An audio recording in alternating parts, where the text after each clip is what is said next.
This is part 2 of my podcast, 10 with Ty, featuring the renovation queen, property expert and mentor, Jane Slack-Smith. Now, if you want to hear her answers to my first 7 questions, download part 1. And don't forget to subscribe.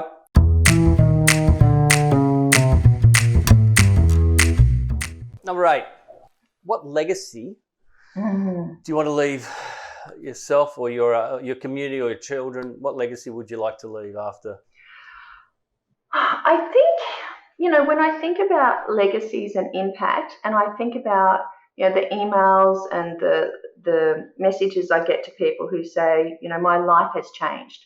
And I was talking to my husband about this recently because, as I shared with you, I'm about to go into stop being a mortgage broker after 18 years. And I've taken all of my property courses off the market because I'm looking at how I can use those to service more people and democratise wealth in property in a whole new way. And I said, but, gosh, there's so many things I could be doing. There's so many people I could be helping. And he said, what if you already helped the one person that you really needed to help already? What if you've already done that? And I think about the people that I've served, and I've been in service rather than in servitude. And I look at that, and I look at, my mother taught my sister and I and my father, and we had nothing growing up. But, she was the president of the Royal Blind Society and the Save the Children Fund. And, we had, kids come and stay with us when the parents needed respite. And we would go and read to sick kids in hospital. Now, Dubbo, wasn't like this great place where there was people doing all these volunteer things. But my mother taught us that, we are fortunate and, we have an opportunity to, make a difference. And, when I went and started working in Singleton, I knew my grandfather was in an old person's home. And so I went and volunteered, after I did my shifts at the mines, I went and volunteered at a retirement village, and I turned up and they said, no one does this. Like, why are you doing this? And I was like, well, I actually like learning the stories of people. Everyone has a story. I'm interested in the story. I'm interested in the people. And if there's no one getting visited, I have a really moving story if you want to hear it on. Yes, please. Have you got time? Yep. Okay. So my parents saw the absolute value of my sister and I having a higher education and going to boarding school for the last couple of years of our education. So we went to boarding school in Sydney. And one of the girls that was in my sister's year, her father was, high up in one of the oil companies, and she was from America. And, at the end of year 12, the father said, I've got all these frequent flyer points. My sister could go overseas. And it was like the first person in our family had ever been overseas. Like, we were so excited. And so she went over and spent, a bit of Christmas with this girl, Alison. Fast forward 5 years later, I've gone and volunteered at the Singleton, old people's home. And I'm talking to this beautiful lady, Elsie, and she's telling me how amazing her family is and how proud she is of her son. And, how incredible it is to have a gift of being able to leave like a country town and go and, go to university and have these incredible adventures and really set the family up, and how proud she was. Anyhow, so I'm walking down the street and here's Alison. I was like, what are you doing in Singleton? She said, oh, my grandmother has passed. And I was like, oh, gosh, I'm so sorry to hear that. She said, yeah, she's in the retirement home. I said, oh, I used to visit someone there. She said, oh, her name's Elsie. I'm like, I used to see her. And she's like, oh, my goodness, my dad is in such a bad way because he's so guilty. He left the country town. He went to university. He went to America. He set up, his whole life there. He's a wreck. I'm like, oh, let me tell him what she was telling me. And so I had this opportunity to give him this gift, right, of how proud she was and how she lived. She felt that she had lived fully because he was living fully. Changed everything. And so, I look at these little moments as gifts, and I think, every time I look at legacy, I look at my son and I try to teach him things as like, Mum, you know nothing. I'm like, yes, one day you might think I do. I hope that you come back and watch this podcast.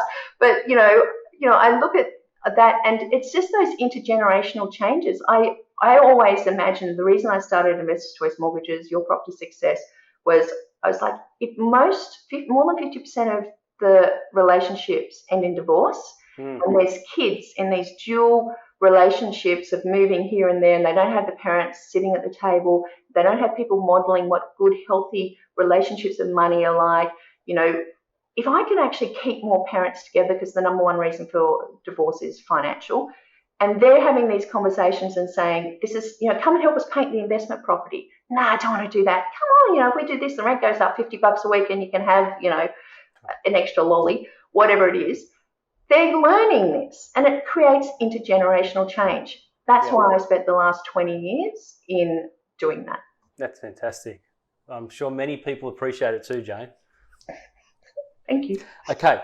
Just I heard that stat too the other day about the divorce rate of 50%. And I no doubt it's a lot of it's financial. And then there was actually an article that talk about Rupert Murdoch, and now he's on to his 6th, and it goes up 10% every time, right? Obviously not with him, it's not financial, but by the 6th marriage, he's up to like 90% chance of paying. 10 with Ty is brought to you by Washington Brown, the property depreciation experts. Number 9. What does success look like to you? As I was walking out the door, I asked my husband this question today, just to confirm that we're on the right page. Okay. Or on the same page, let's put it that way. So success to me is waking up every morning with the world as an adventure, with the time to do what I want, with whom I want, when I want. So for me, success is complete freedom of choice. Now, financially, I spent, the last 20 years, manipulating people into financial success, thinking once they have financial success, then they can have the freedom. And what I've learned in the last 5 years and working with my clients in your success club is that you don't need to have money to go for what you want. And if you do actually understand how and what you want, and you have that vision and you have the emotion of what you want to create, geez, it's incredible how often it just turns up. And I make 10 choices with my business coach around what I want to create in the next 6 months. And I've just had the privilege of doing it in the last weekend. And then every single morning I go through each one of those 10, takes me about 10 minutes. And I think about what that looks like, and I make the choice that I'm creating that. And I look back over that process that I've done over the last 4 years, so over the last 2-3 years, and I've created every single thing that I wanted to create. I have that vision. And so I have the belief that I can do it. And if I get out of the way of, myself and my fears and my beliefs and the conditions, I can make things happen. And I think, we work within this matrix. We work within the boundaries, and our boundaries are the conditions and the material needs and the beliefs that we have. Well, rather than working within the boundaries, I work with the boundaries. So I'm like, well, what if that doesn't exist? What if I have this choice? Funny story. I have this choice, which is, I'm open to the gifts and enchantments that the universe gives me. I'm going to be aware of things, coincidences, opportunities, and, just little things that make me happy. And, I've been since COVID, I've been walking the streets for my 2 hours, a day that I was allowed out, or 1 hour a day at some stage. And I just have my phone with me. I take little photos. I'm like, I'm seeing the extraordinary in the ordinary. I'm just, this is interesting. And over the last 2 years, people have come back to me and said, your photos, hashtag awe and wonder, your photos really kind of got me through some dark spots. I don't do anything on Facebook other than look at your photos. And I thought, every now and then I upload them to Unsplash, and I went and had a look, and it said what did it say? It said that your photos had 30,000 views. And I was like, that's incredible. And I'm like, that is just amazing. And then I realized it was for the last 30 days, and I looked all time, and it was 900,000. I was like, what? And I was looking at it this morning. It's 1.5 million, right? And I was like, and 10,000 downloads. And I was in like this Prezi thing the other day, and they said, what image do you want? I said, a grass image of Melbourne, and one of my photos came up, right? So it's just like, I look at that stuff and I'm like, gifts. I walked to work this morning and there was this ring just on the ground. I'm like, okay, I'll wear that. let me tell you, I loved going for walks with you in Melbourne every morning during lockdown. I love what you do on Facebook. Number 10. Now, this is what the crux of this podcast is about, or, because as you know, my father lost his mate. He didn't start with silver spoon, and I've done quite well. And I've only got one child. I don't want, what is it the saying? The first makes it, the second consolidates, the third loses it. So we're at the consolidation phase in my family's life. And so Warren Buffett, you probably know, he said rule number 1 was never lose money. And rule number 2, never forget rule number 1. But what he didn't say was how do you achieve rule number 1? So how would you tell Taylor, or how would you tell the aspiring investors out there, not just for my daughter, I'm hoping this is for your son as well, and this is something hopefully you can pass on. So what would you tell them to achieve rule number 1? Okay, so I thought about this, and I think once again I'm going to throw this question around a little bit. Okay, good. You're not expecting. No. Because what I've learned about educating, tens of thousands of people about property and wealth over 20 years, and then I look at the last 3-4 years where I've really kind of worked out why people are successful and why they're not. So when I look at that question and I was like, how would I say to Taylor, would you not lose money? I would say, reframe the question on what is that you really want in life, and what is that you need to be able to do that? What are the skills? What is the invisible investment of time and research and knowledge that you put in that actually manifests into you living your best life? So I'd say to you, Taylor, don't think about making investments from how am I not going to lose money, but think about how do they actually contribute to you getting to you living your best life and what you want it to be. And it's okay not knowing what that is now, but it's having the vibe of, I just want to be able to have the choice to do what I want. Maybe I do want to work 5 days a week, as a nurse or as a doctor or as an engineer or as an accountant. Maybe I want to hustle a little and, be a digital nomad. And it's about having choice. So don't come from investments from how am I not going to lose money? Come from investments of how is this going to contribute? I'm going to be open to the opportunities. No, there'll be challenges. No, I have to do work. No, it's not like just think it and it will turn up like The Secret. We're talking there's work to be done, there's will, there's action. But what can I do and be aware of that allows me to get to that end goal? If you've got this part far in the podcast, you now know why Jane is one of my first guests. That's a fascinating, excellent answer. I'm just looking forward to all the variety of answers. Now, there's one thing I didn't tell you, Jane. There's a bonus question. And every time, so as I said before, everyone's done these questions are going to be on the website. It's not a secret. I'm hoping people that come on this podcast have a think about it, because they can be answered in many different ways, right? But there is a bonus question. I'm going to ask the bonus question, and it's going to be based around a bit of your skill set, right? So bring it on. And I thought about your question. I thought, well, you are the Reno Queen. You've done a lot of renovations. And I thought, why don't I ask her, what's the best amount of spend on a property to get the best return as a renovation? I thought, well, that's a silly question, because what have you got? A $2 million property? You got a $200,000 property, right? That's you're not going to spend $1 million on a $200,000 property, even though I've seen some overcapitalization in my life. But then I said, well, let's refine it. What ratio? If you buy a property for $500,000, what do you think the ratio of the purchase of the renovation should be relative to the purchase price to get the best return? I know it can be varied, but if there's an investor out there thinking they want to do a renovation, what would you say as a percentage? 101 masterclass on renovation, strategic renovation. There's a lot of properties that can be renovated, but there's very few that deserve it. Now, in that $500,000 price point, what you need to start with is an understanding of the comparable price points of what the properties are that you want to renovate up to. So, for instance, at $500,000, if I said to you, there's a refresh renovation, which is essentially, going in and cleaning things up a little bit, doing, maybe new bench tops on the kitchen. There's a repair, which is like elbow grease, just go in and like rub it down and make it clean and clean the laundry's up, and that's like 1% of the value. The repair might be 5%. A cosmetic renovation is usually 10%. So on a $500,000 property, it'd be $50,000. Yeah.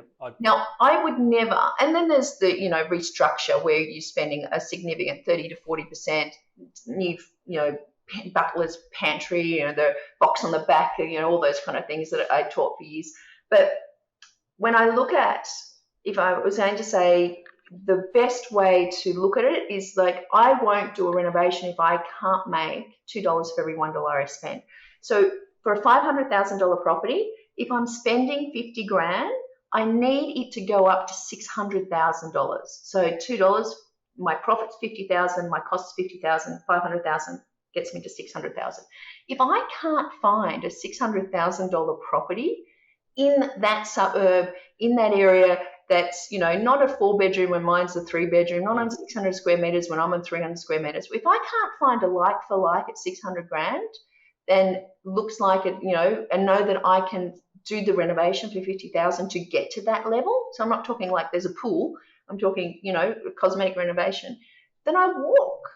So, at $500,000, it's very difficult to actually, do those type of strategic renovations and find that gap. I think that it's really, these days it's closer to $800,000 to $1 million where you can actually find that price point where, you're at $1 million, you spend $100,000 and it gets to over 1.2 million. You need to be in that suburb, that much of a gap. And at those lower price points, it's hard. Now, that's why we talk about the Trident strategy. Buy below the market. If you can get that $500,000 property for $450,000 because you're good at negotiating or you found the opportunity, it looks too bad, you've got an out of area salesperson who doesn't understand it, everyone's in lockdown during COVID, whatever it is. If you're buying it at that $450,000, you're making money then. So, you really don't have to necessarily get up to the $600,000 with your renovation. So, there's opportunities in those suburbs. I'm not saying if you can't afford a $500,000 property, never do a renovation. But what I am saying is it has to be strategic renovation and it has to be for the right property.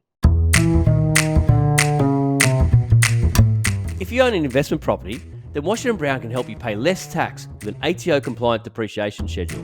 Visit washingtonbrown.com.au to pay less tax today. Do you just want to finally run through what the Trident strategy is for people that haven't heard of that before? Sure. I mean, essentially, I think it's in the book, right? There's a picture, but essentially, you've got the book there. What page? We've each got a book, but it's kind of simple. Like, if you look at it. Okay. Yeah, I can see it. Yeah, I do. Yeah. And this is my scaredy cat tactic. And I'm like, I can do all the research. I can take the 16,500 suburbs in Australia. I can look at the last 20 years of data. I can see which suburbs outperform the others. I can come up with characteristics and look at the suburbs I want to be in. So I can do all that for growth. But then I was like, as a mining engineer or, explosives expert, I needed to have plan A, B, and C. So I'm like, A, B, and C, Trident. And that was one of the name came from my my mortgage coach at the time. I'm like, I need this, this thing. It's like a Trident. I'm like, yes, what it is. It's a Trident strategy. And so the first way to make money is to know the area, do the research, understand the market, understand it's a 3-bedroom house, which streets the renters are in, free information from the census, understand your market. So you need to understand that market completely, and you make money when you buy. Now, this is the only part of the Trident strategy that I possibly would give up on. Like, at the moment, the market's moving, right? I'd be buying it at $450 today and it could be $470 tomorrow. So if I can't get it less than $450, yeah, okay, fair enough. But, strategically, there's always a way. And then I would add value in the medium term. And I would do that. I did the $425,000 property, a $50,000 renovation, and it revalued at $700,000 9 months later. I pulled the cash out, and that started the rest of my property portfolio. So it gave me leverage, but it allowed me to increase the rent as well. I had better renters, tenants that stayed for longer. And then in the long term, it's the growth. The growth is going to be the thing that allows you to retire. Cash flow helps you, hold the properties. But, I speak to people who've bought a property for $500,000 10 years later, and at the time they're like, it was cheap. It was supposed to be $550, but I was in Taree and, this house next to Dad's, and the guy said you can have it for $500, and it was bargain. It's still worth $500. Right? 10 years later, whereas my $500,000 property is worth $2 million. So, well, not $2 million in 20 years, it was $2 million. So, you've got, being that right area, it's that growth that's going to get you out of the rat race, into the choices, into the freedom, into the vision of life that you want to live. Now, I don't know about you, but I've had so much fun and learnt so much. But I can't thank you enough for being on this podcast. I really, really appreciate it. Thanks, Jane. Absolutely. And Taylor, listen to your dad more. He knows stuff too. Now, if you want to get in touch with Jane, the best way is via her website, janeslacksmith.com.au. If you own an investment property, then Washington Brown can help you pay less tax with an ATO-compliant depreciation schedule. Visit washingtonbrown.com.au to pay less tax today.